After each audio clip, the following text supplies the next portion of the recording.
trauma comes in lots of different forms, and I don't think you get over it. I think you learn to deal with it better as you go along. What was the biggest habit that you knew back then you needed to change 100%? It was really taking control of my thoughts. Mindset is everything. It's a key to all of it. I believe that everything is energy. I could use that energy from anger and I could rechannel it into boxing at the gym. Mindfulness is a practice where the ultimate goal is to get to now. No other thoughts, just now. The key is understanding and learning the skill sets, and this is what I am very proud of myself in my journey, is learning the skill sets to be able to respond. The response to any situation is within my power.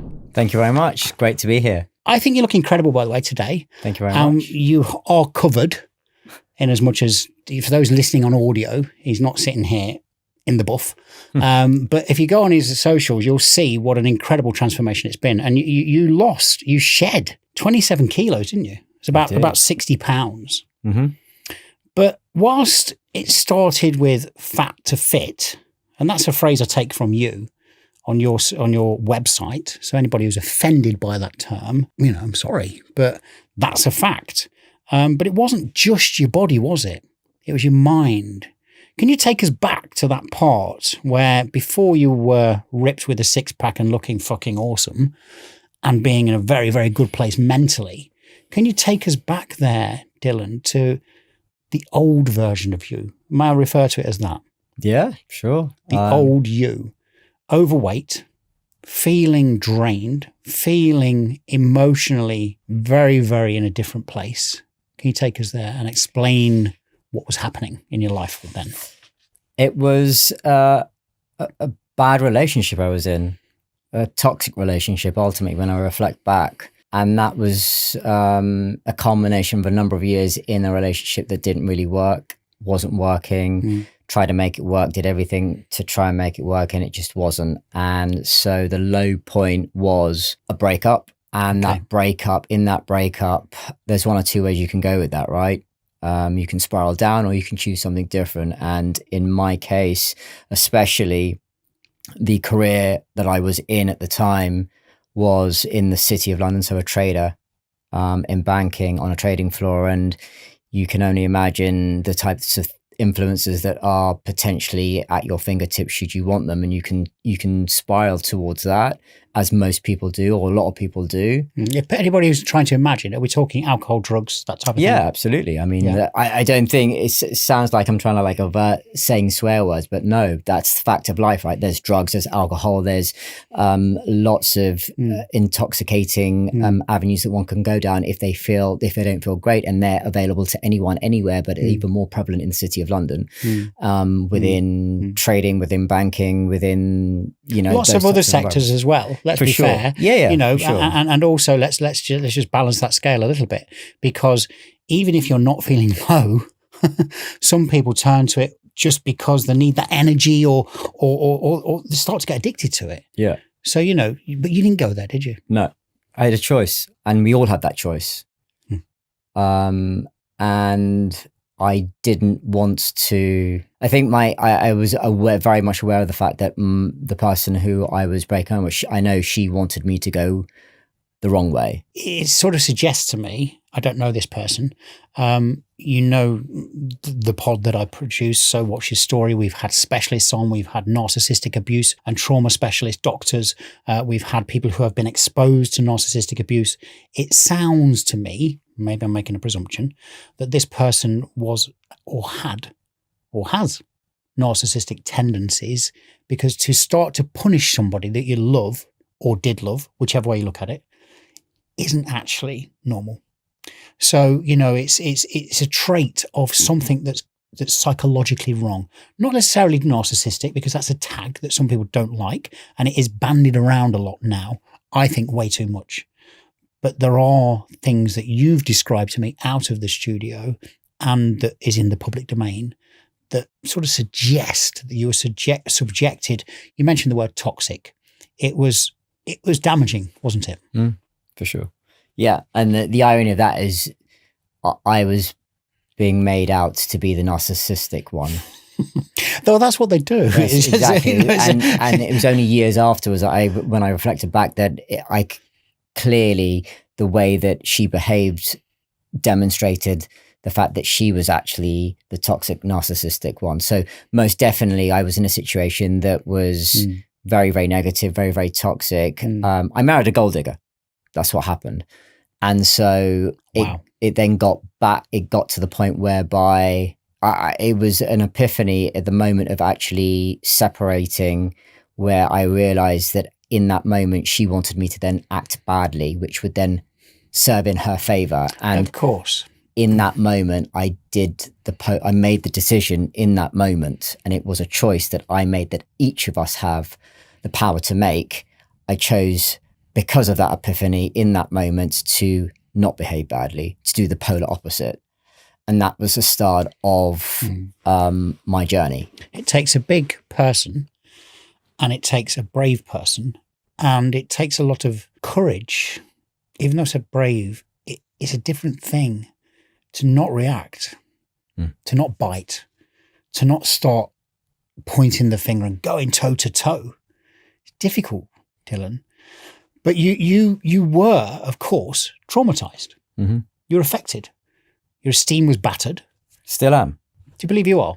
Yeah, I think these things. I think trauma comes in lots of different forms, and I don't think you get over it. I think you learn to deal with it better as you go along, and so that's what I'll say about it. I don't think there's always going to be traits of incidences that happen in one's past or that will reflect back, or even walking here. There's a couple of places that I remember we went together, so it triggered. So then you were called back. And so yeah, it's like anything, isn't it? It's like a piece of food. It can take you back to your childhood. A tune can take you somewhere in the past. Correct. The key is understanding and learning the skill sets, and this is what I am very proud of myself in my journey, is learning the skill sets to be able to respond with the way I want to, as opposed to the way that she might want me to. And I think that is something that I work on every single day. And that bit is the powerful bit, is understanding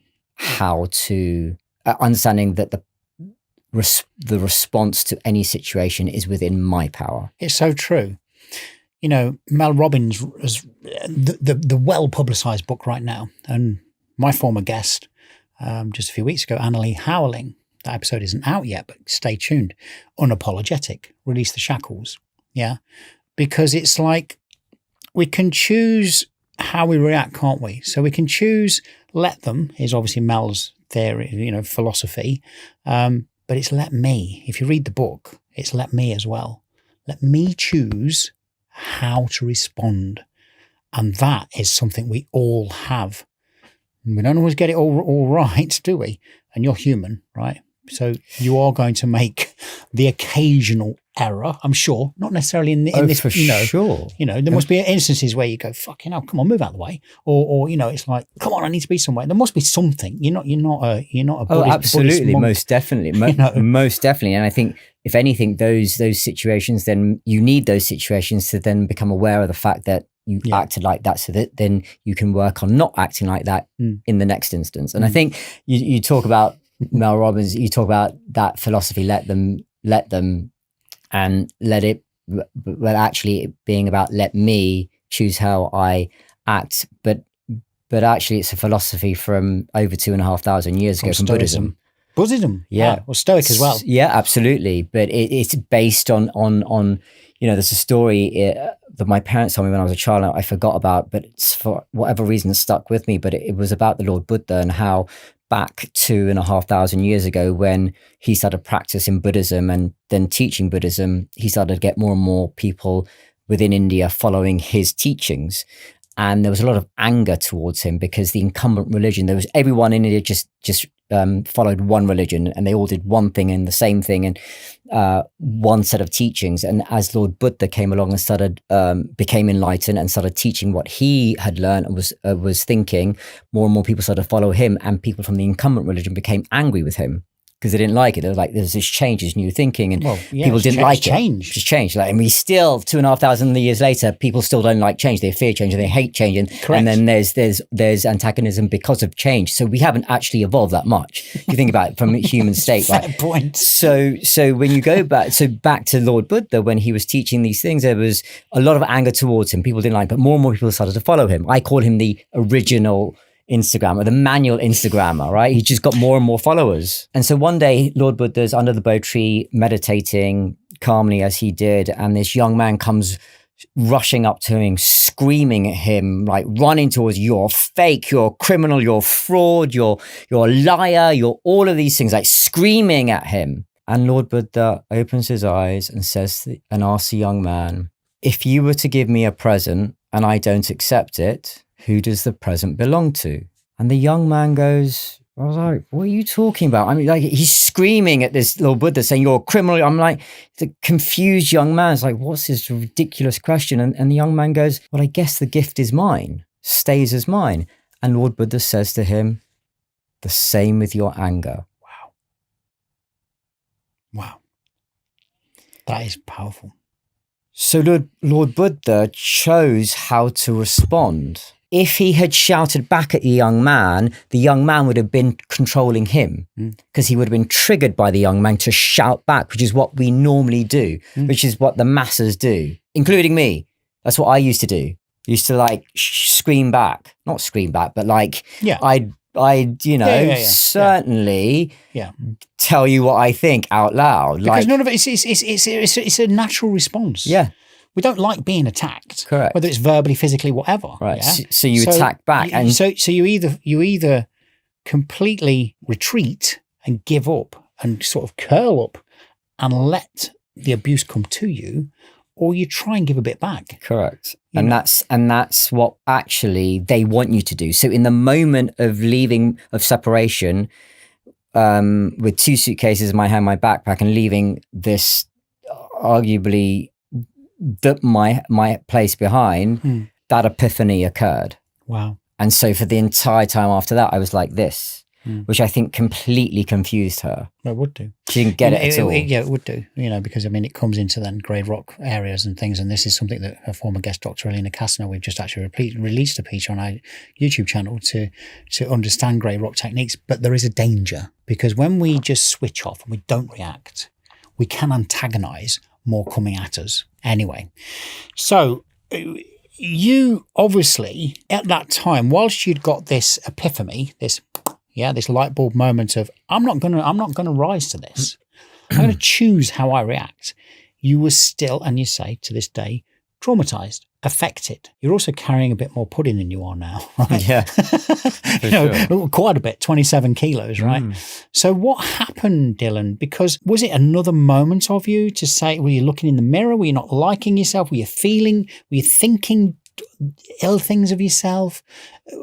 What led you to take that first step over the doorway into a gym to then start to use that as your daily routine to not just shed some weight and look amazing like you do today, but also to do something with your mental attitude? So there's all of the above, but I think when you go through those types of situations, or traumatic situations, or big situations, and everyone has different situations going on in their lives, even though you choose how to respond, as you say, there's still the energy from that event that is with you. And it has to come out.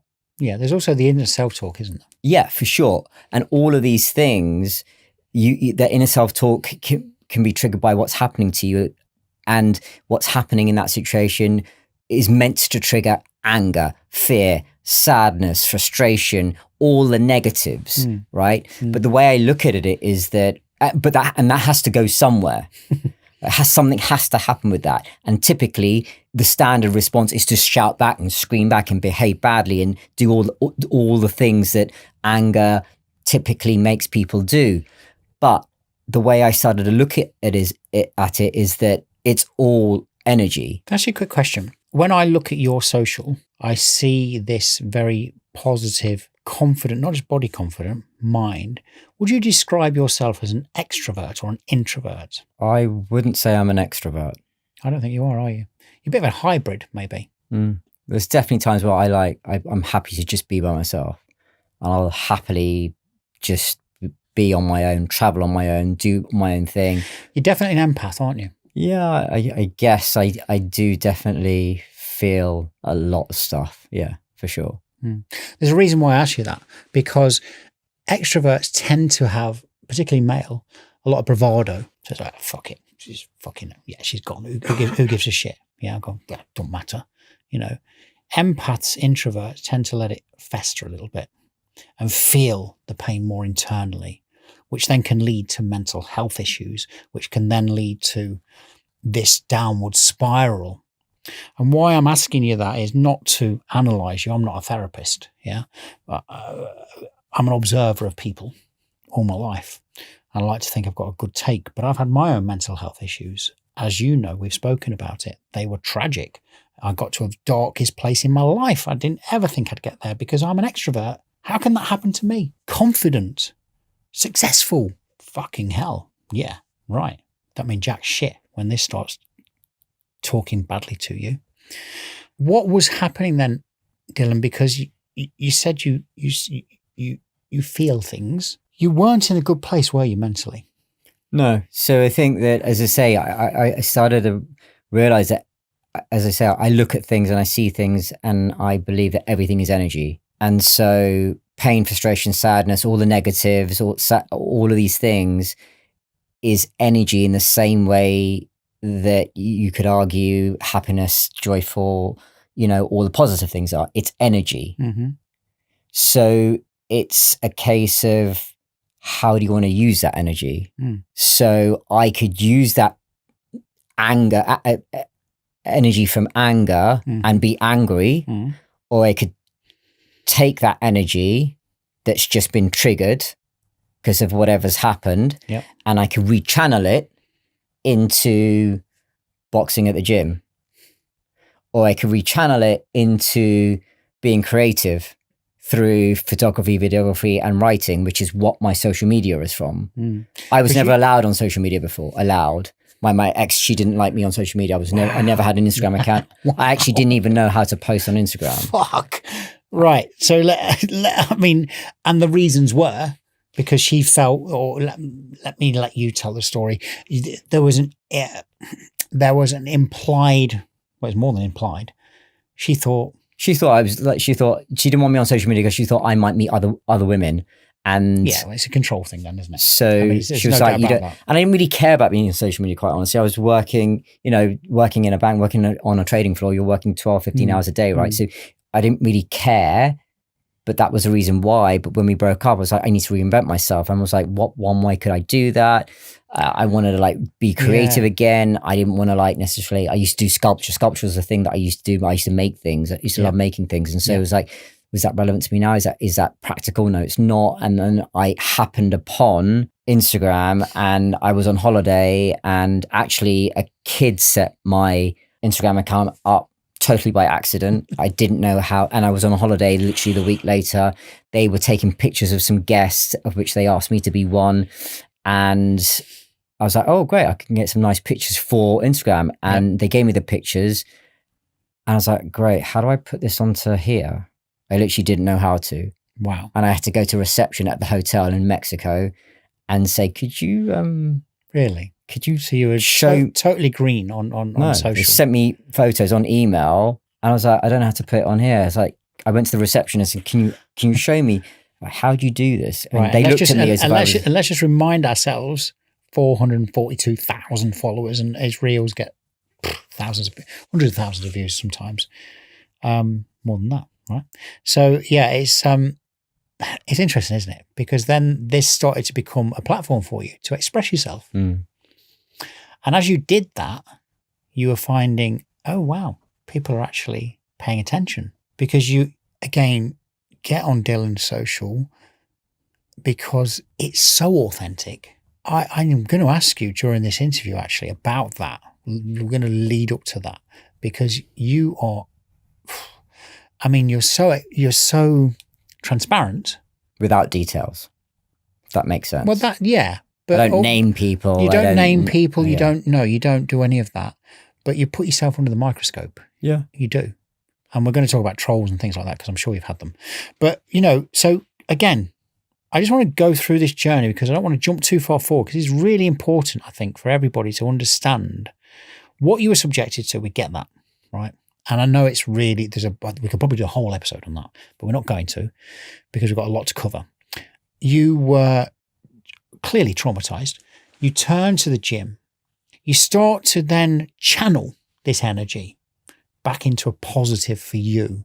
Release the trauma is what you're saying, or what I'm hearing. And you were channeling that. And it was starting to make you feel better. But was there moments where you thought to yourself, or let me ask you, what was the biggest habit? Because you train most days, or you do something. If you're not in the gym, you're doing something positive for yourself, and you're a mindset coach and yada, yada, yada. What was the biggest habit that you knew back then you needed to change 100%? It was really taking control of my thoughts. Was it? It's a key. Mindset is everything. It's a key to all of it. But how did you do it? Because people are going to be listening to this and going, yeah, that's fine, but I'm in a dark place. I'm coming out of a shit relationship. I'm being abused, or maybe not. I've just lost my job, or whatever. Might be financially stretched, or I'm overweight, or whatever it might be. How do you talk to yourself in a kind way instead of allowing that to overwhelm you? The dark, the negative, the self-hatred. You focus on now. This present moment, you stop and you just focus on this moment, understanding that is all we have. You see, when the Buddhist monks, refer to this, you mentioned Buddha, and also mindfulness is a practice where the ultimate goal is to get to now. No other thoughts, just now. Animals, a lot of them live binary. They're in the now. So whilst they'll remember things from the past and you can teach them to do things, that they actually are in the now. Mm-hmm. It's not impossible, but it's hard, isn't it? That's the general human narrative. We make it complicated. Humans make life very complicated. So it's difficult if we choose to believe it's difficult. It's straightforward if we choose to believe it's straightforward. So back to it being your choice and the power of that choice in your hands, it's up to you as to whether you think it's difficult or not. That doesn't take away from people being in situations that are desperately, not nice. I'm not in any way, shape, or I understand that because I've been there. But it's genuinely a choice that we all have. Society most definitely has made us think that it's really difficult, to think that it's really hard, to think that it's super complicated, to think and make us feel like this is impossible, but it isn't. So we could relate that to your weight loss, couldn't we? Yeah. 27 kilos, 60 pounds, negative mindset or elements of negative to get negativity creeping in. So would it be fair to say that you kind of, because you didn't go from where you were to now like that, did you? No. So you crawl, walk, run, right? So because then you are, as your mind is becoming stronger, would you say that was in correlation with your weight loss and your body as well? Because the reason I ask that is physicality is one thing, right? How we look is one thing. There's plenty of people out there, even people in the public eye right now that I could trip off the top of my tongue. Surprisingly, I've sat on podcasts or it's come out later on that they've been in really dark places in their head. So they may look amazing, attractive, great body, clothes, house, relationship, not happy. So for you, was it as your body was transforming, did you find your mind was becoming healthier as well? Was there a link? There's definitely a correlation without a doubt. And by no means does it mean that, if you're in great shape, that means your life is perfect and you're happy. Not at all. I actually think that I go to the gym more now to help me calm my mind than I do to get jacked. So I would say it's really about it's more about helping me calm my mind than it is anything else. In terms of losing weight, that's diet. That's really I used to live on Cadbury's chocolate and Red Bull. Other brands and other energy drinks are just as good. I just want to throw that in. Okay. Yeah. So your diet. So I mean, look, I've read, I've had it advised that going to the gym's one thing, but like you say, 80% of what you do is outside the gym. Yeah. So you come out the gym, start eating shit. Waste of time. Waste of time. Okay, you can pound the hours in the gym. You're going to get small gains, but not huge. So you changed your diet. You changed, right? Change diet, way of thinking, lifestyle. Went to the gym like consistently. Again, I think also the discipline side of it is absolutely key. Creating really good habits, and that requires you being disciplined and pushing yourself to go when your mind says, go home or sit on the couch or have the chocolate or whatever it might be. It's about then saying no to your mind or that voice in your head that says, do the things that are easier. And the more you say no to that voice in your head that says, do the thing that's easier, the quieter it gets. And doing that consistently over a period of time, now I routinely go to the gym even when I don't want to, just because it's on autopilot, like waking up in the morning and brushing my teeth or having breakfast or it might be. And that's the place that I work towards maintaining. Yeah. And you spoke about the positive and negative, right? Yeah. So it's the same way that somebody gets up in the morning and has a cigarette, right? Yeah. Choice. It is a choice. But then it becomes an addiction. Yeah. And then it becomes a routine. Yeah. Getting up in the morning, I'm having my coffee, I'm gonna have a fag. You choose to go to the gym. Correct. And it's very difficult to then undo those habits. But yes, like having a cigarette, having a drink, doing addicts, a Coke, whatever it might be, you do it enough times, you become an addict. Yes. Either way, whatever you do. Good point. Yeah. So you can choose happy thoughts. You can choose heroin, or you can choose going to the gym or protein shake. You can choose. Yeah. And at some point, either or you do it consistently over a period of time, they both become a habit. Yeah. You're a bright guy. We haven't spoken about your career much before what you do now. You're in the city, you're in banking. There's some controversy to this story. And if it's okay with you, Dylan, I'm not comfortable going too deep into that, because we would have to name certain big organizations that might get a little bit arsey and start putting legal stuff on us. So there is an element that we can brush over. You're in the city, you're in banking, you're a trader, you're very, very good at your job. You're super, super bright. I didn't speak about your qualifications, but you've got qualifications as long as my arm. You're an intelligent man. But it all changed, didn't it? Because you sort of, there was comments being made about what you were doing personally that wasn't aligned with the corporate line. Let's say no more than that. And you again took a moral and ethics stance on that and said, no, good for you. Because it would be easy for a lot of people, or easier for a lot of people, to say, well, I've got a good career, I'm getting some good money, Yeah, okay, then I'll shut my socials down then. But you didn't want to, did you? Because there was not just you benefiting from this, was there? And, you have a huge following now, and it keeps going up and up and up and up. We're going to touch on the other areas as we go through this story, of course. But you were helping other people, weren't you? One of your...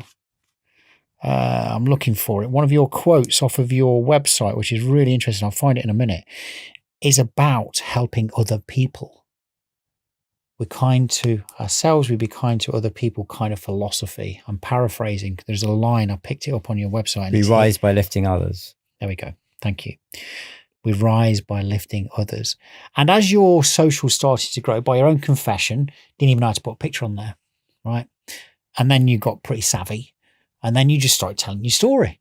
Here I am now, and you are photographically very, very sharp. You know how to capture an image correctly. You understand lighting. You've done some sculpting. You're creative. I've seen some of the words you write as well. Beautiful words. But people started to benefit, didn't they? They were like, this is why I think, well, we know the numbers started to escalate at a crazy rate, because people were relating to your story and you were telling your story online. But does it not feel awkward sometimes, Dylan, that you are so exposed online? You're often or daily under the microscope, really, social media microscope. Does that not make you feel uneasy sometimes? I know you said you don't put personal things on there. You don't say, you're very clever actually, the way you do it. But does it ever make you think, 500,000 people looking at me? No. Because if I was doing something that wasn't authentic and I didn't want to talk about it, the whole premise of my social media and me writing is to help other people. It's having a positive impact. I found ways to help me help myself. Maybe these coping mechanisms might also help one other person. And so that is the driving force behind why I do that. And so I know why I put my posts out there and my writing out there, and why I talk about the topics that I talk about, because I'm trying to help other people. And so if someone comes at me about something I've written, then I know where I'm coming from to be able to then instantly respond. And in that regard, no, I'm not. In fact, I want more people to hear the message, read the message, because maybe it might help them, or maybe they might know someone who it might help. What about trolls? Yeah, I mean, it says more about them than it does about me. Just going back to that thing, isn't it? It's more about them, and that's like, okay, you want to give me hate? Okay, I've had it lots. You're a narcissist. You're this. You're that. You're vain. You're an embarrassment. You're this. You're that. All of it. Like I was told to shut my previous firm. I'll say I have no problem saying it's fact. They told me to shut it down. They never dealt with someone in banking who had a social media platform account, Instagram account that had gone viral or got into the press. That's really what the turning point was. And I did not speak to the press. Some journalists had written about and that's where the numbers went up, started to go up, because then there were lots of other articles that were written. Yeah. And so that was the biggest problem with my social media. It got into the press. Again, we're not allowed to talk to journalists. I wasn't allowed. I did not. Someone had just written something comparing me at the bank I was at and somebody else at another bank, and put the two together. And there was an article in eFinancials that had nothing to do with the companies that either of us work for, just comparing two Instagram accounts. And there were 6 global conference calls about my Instagram account. Fucking hell. At the firm that I was at. Ridiculous. Which they all concluded I've done nothing wrong. They would have preferred me to shut it down, but that was the first time in my career that I was like, I did not listen to the authorities within my bosses or my management or whatever. I was like, no, for the first time, I'm not going to do what you're telling me to do, because this is helping me. You're not with me at 2:00 in the morning when I'm crying my eyes out because I feel my life is over. But this is helping me. This is a coping mechanism. Therefore, I have to keep doing this, because it's not just for me, but maybe it might help other people as well. And so that was the first time I said no to them in my entire career. And that, I think I still remember that. I remember the line that I said, like, it was a manager director told me around, like, on a trading desk, like, you should just maybe shut it down. And like several other people said it as well in different points. And I just remember thinking, and like, a couple of people were laughing. I was like, I remember turning around to them and saying, you know what, you all laugh at me because I'm different. I look at you and laugh because you're all the same, because they all just did what they were told. And I did as well to a point, but when I reflect back, I think that's also something that was an underlying frustration that I couldn't properly put my finger on. So, and I think that was, I was the number one producer on that desk, my net numbers. So, but there was always an incongruency. Yeah, I hear you. You're referring to people pleasing, really. When we're doing what we're told to do, we're conforming. But there's an element of people pleasing, and especially in a working environment, you can't break rules, and rules are there. Absolutely. But this was something in your personal life which Correct. wasn't related to the institution you were Correct. working for, and the company you're working for. Sorry, so it's a bit brutal to say, right, we're going to cross a line now. We're going to come into your personal life, and we're going to say, I think you should just shut that down. and good for you. And they all backed off very, very quickly because they realized, oh, we've just overstepped. Because they never dealt with this before, right? Bankers don't have Instagram accounts that get into the press. They'd never had that before. No, and then subsequently a number of different trainings that came out about social media. Really? Fully triggered off of the back of what? Guidelines. Yeah. Can you sign this, please? Yeah.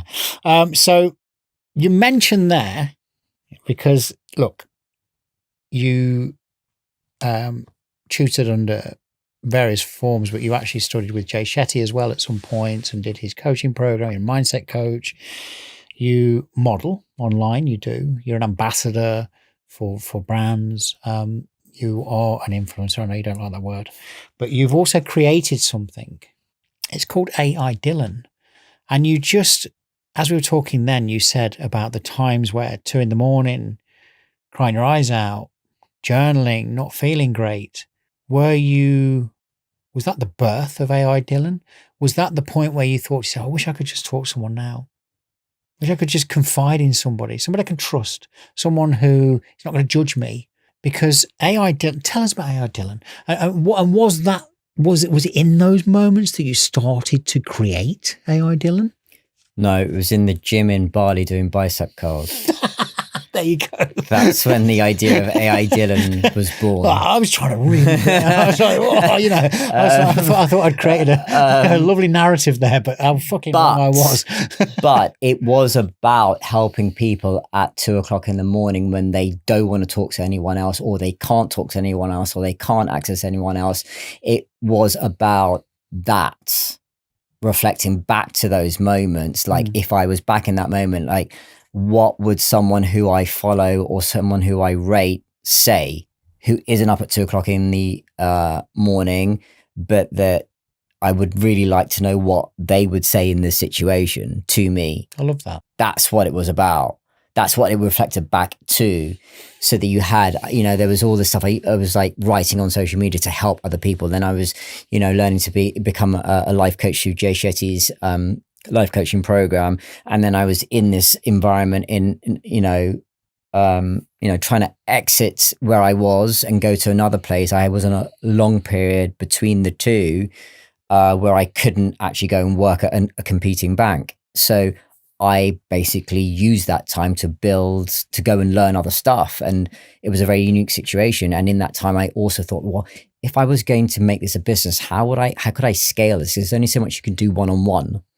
Yeah. How could you then scale this beyond that would reflect how I think? And that's where I thought of creating a digital version of myself using AI, and then learning how to train generative AI to mimic me, so that if someone were to ask something, it would give a response the way that I would if we were talking one-on-one. And I've seen your AI demoed live. It's freaking phenomenal. So explain to us how AI Dilan sits now. If I was so let's imagine I'm not feeling great, right? I've decided to, and I don't know how the commercials work. I don't know about it. So, but let's say I've got AI Dilan, access to AI Dilan. That's the best way of saying it. Talk us through what I can do with AI Dilan, because it is so freaking cool, right? Thank you. You can talk to it like you're talking to me. You can ask it questions and it will respond the way that I would. It's framed with 411,000 words of how I think on lots of different topics, to do with mindset, to do with travel, to do with anger, to do with relationships, to do with frustration, sadness, to do with a myriad of topics.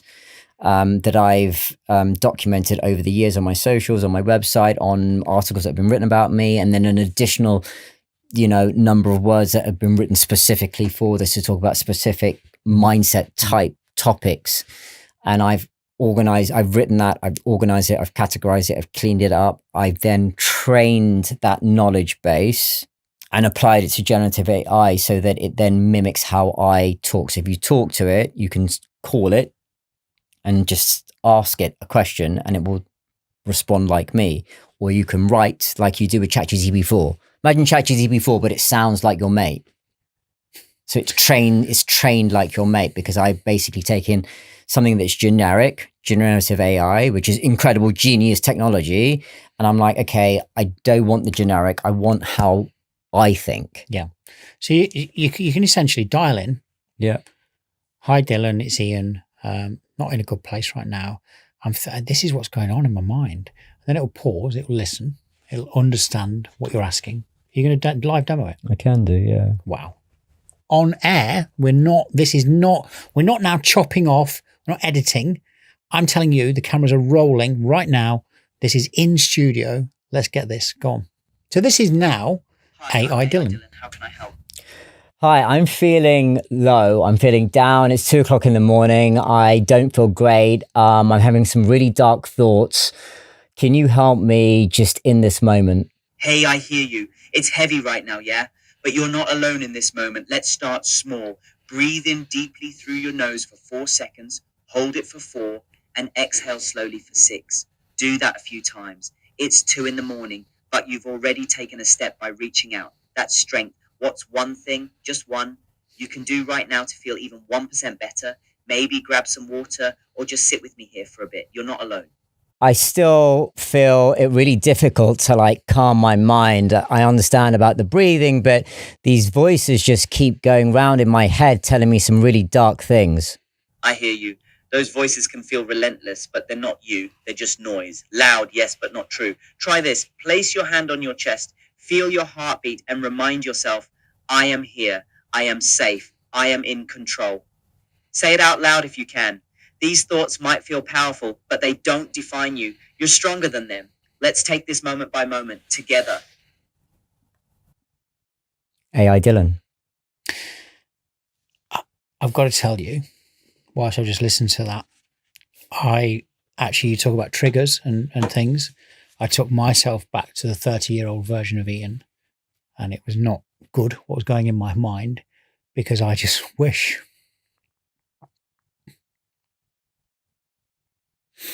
Because those that don't know my story, I attempted suicide, and I really had a serious attempt, and I'm very blessed to be here, because Thank God it didn't work.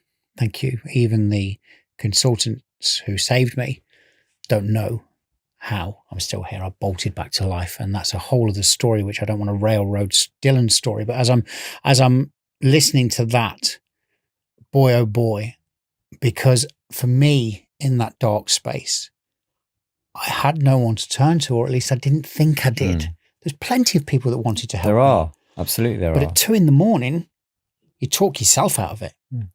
What an incredible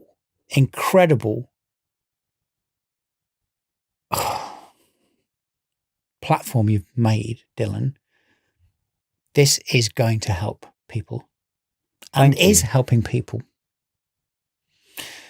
And I need to tell you something. 100% that was not set up. 100%. We've got 2 studio engineers behind these cameras. They're open-mouthed as much as I am, because Dylan has just literally, let's do it. It's not scripted. He hasn't asked anything there. He's just asked a random question. I could have asked it. But of course, we've got to pass the phone around and everything else. So, wow, man. Thank you. That's the whole idea of it, was how can I help? Again, it goes back to what my socials are about. It's about how to help other people and the impact that you can have positively on other people, and how do you scale that, right? Because no one is available 24/7. And sometimes people don't want to talk to other people. Sometimes you just, especially blokes, you don't want to necessarily. And some men don't know how to. Correct. As well. I mean, you've done. You're a smart guy. You've trained. So and some men don't know, I'm not being funny, but a lot of people said to me, just pull yourself together. Yeah, for sure. And Man up. yeah. Up. Fuck me, I hate that one. Correct. Absolutely. And even, not just men, women as well. Like some people just don't want to talk. They just want to I just want to hear something. Old, anything in between, all cultures, all sexual preferences. Correct. If you're struggling, you're struggling. Yeah. And how cool would that be that I could just dial in? I can dial in at any time and I can get a comforting. And I love the bit where you say, I'm still here. I can be with you. You're not alone. Because working with some charities that I work with, and I've interviewed CEO of Mentel, a men's mental health charity, and the co-founder, he doesn't like being called the CEO, but he is. Sitting in his forums with him, understanding men in particularly, a lot of men find it difficult to just say how they're feeling. And that is now a option, but it's real. It's actually, it's AI, but it's you, it's your thoughts. Right? It mimics self. And that's the thing that I'm really interested in with AI. Like with anything, even social media, there's a really negative use to it, but there's also an incredibly positive side to it. And I don't think we've touched the sides with respect to how AI can help humankind. But certainly I think in molding it to mimic people who, or in a platform in a way that can help others or have a resource for others,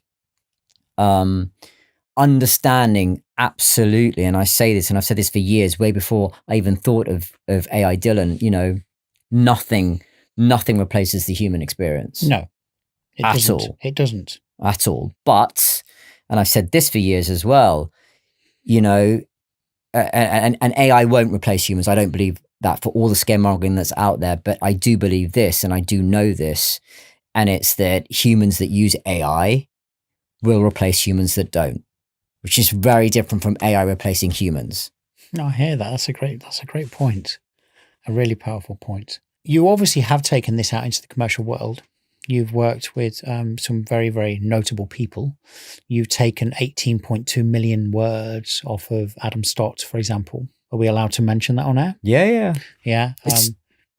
2 million words. 2, is it 2 yes. million? Okay, so we're going to get to 18 million. We've got to write a few more things. Sorry, did I say 18? I meant 1.8. Right, yes. Yeah, 2 million words. And of course, now that means that Adam can reach all the hundreds of thousands of people that he coaches, mentors, and gives them a better life really through what he does in his big business entrepreneurs, I think it's called, right? And it's incredible. Because again, you've taken one individual, can now reach hundreds of thousands, and they can dial into him. Adam, I've got this challenge with what I'm doing right now. He listens, he gives the advice. Correct. It's amazing. And now you're starting to work with other clients, yeah? And this is where you're going with this, because commercially, but you did mention to me that you hope to, because look, you've created something which needs to pay, not necessarily to give you an income, but just needs to be able to scale, and you only do that by revenue. But you are hoping that ultimately you can give this back into the community at a very low cost point so that people can dial in. Can they do that now? Yeah, you can people can subscribe to AI Dilan right now. Can they? But I'm also, yeah, absolutely. So it is a subscription model as it stands. The version that you just heard is a beta version. It's actually AI Dilan 2.0. 1.0 is a paid one. This will move to a paid version very, very soon in the next probably couple of weeks or so. But right now it's a free link in bio, and I put it out there as a beta test. Wow. And so beyond that, now people are asking me about other different types of AI solutions for their businesses, and I'm now also expanding into that because I can see ways to be able to embed AI solutions to help. Again, it's with the premise of helping people, and again, just extending the conversation on the use of AI. It's I genuinely believe the more I've been sort of reflecting and working with and talking about AI, and thinking about it just from a, from a theoretical perspective and a real perspective, going forward, there's going to be two types of businesses in this world. There's going to be businesses that use AI in the bed of their operations of their companies to affect efficiencies and productivity. There'll be that type of business. And the other type of business will be businesses that are out of business. Interesting. Yeah, it's an area that's got to be embraced for sure. I just thought of something as well, because I know you and I spoke about this when we met many weeks ago. People might listen to this and go, yeah, but I'm okay. I've not got any mental health issues. There's another piece of this, isn't there? Which I know is close to your heart. We don't have to go there, don't worry. But if somebody has, let's say, for me, okay, use it in my context, I would just love, because my mum passed away, my dad's passed away. I used to speak to my mum every day. I used to ring my dad very, very regularly. I can't hear their voice anymore. They can't talk to me anymore. How nice would it be, even though I know it wouldn't physically be mum, I get that, but I'd just love to hear her voice. I'd love to ring her and just say, Mum, how you doing? Oh, I'm all right, Ari. And, I've just had a nice, just for us to just, Yeah. And you're hoping to achieve that as well, aren't you? And actually you're getting a requirement for that, aren't you? Because, people are, I don't like to talk about death really, but imagine Ozzy Osbourne. If you'd have captured all of his, maybe it's still possible, I don't know.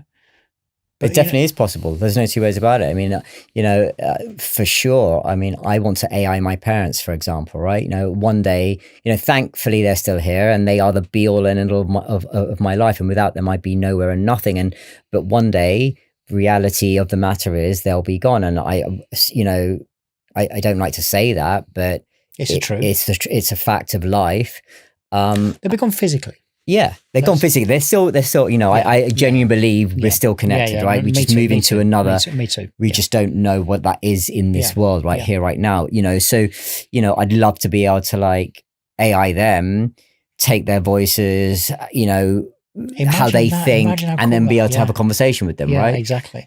Without a doubt, that's most definitely. That was the original next step for AI Dilan, was to do it for grandparents and parents, so that people could talk to their lost ones or their parents that have got deceased post, if they wanted that.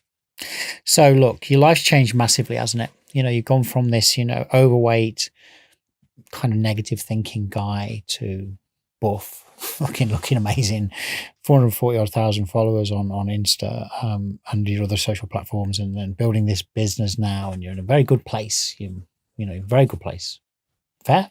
Yeah, it's life's good. Yeah, life is it's definitely positive. Why do you do what you do? And you've answered some of that with the Dilan AI, but why do you keep on your social? Why do you keep yourself looking amazing? Why is it important to you, Dilan? I think again through this conversation, I talk about impact. You do a lot, and then that's really important to me. And having impact, and a positive impact, and having ways that maybe might help other people. If you happen upon realizing different ways to help yourself and different methods and different strategies, I don't believe that it's okay to just keep it to yourself. I believe it's important to share that with other people. And I believe that's the reason why those things have come to me for me to help me help myself, but then also to share with other people, to maybe it might help them. I love that. Okay, so we're going to wrap in a moment. Can you share a piece of advice to our listeners or watchers on our YouTube channel if they're struggling right now, physically, mentally? Is there one thing that you would say to them that might help them? Stop and focus on this moment now. Just focus on now, this very moment, and think of your breathing, to slow your breathing, calm your mind, realize that you're okay right here, right now. You're healthy, you're okay. And just focus on this moment. and remind yourself that ultimately that's all you have. That's all we all have. So there's these voices in your head that are talking about the past or talking about this person or that person. There's worries about the future because you don't have, I don't know, you lost your job or you don't have money or you don't have this or that or that, or you feel you've got some medical issue, this, that, and the other, etc., whatever it might be. And your voice, the voices in your head are trying to railroad you. Stop all of that and just focus on this moment. Thank you, Dylan. I've enjoyed this story. I've enjoyed my time with you. I hope you have as well, listeners, watchers. Check this guy out. You know, he's more than just a bit of eye candy on social media. He really is. He's a phenomenal human being, and he's here to help you. Thank you, Dylan. Thank you very much. Pleasure. Thank you.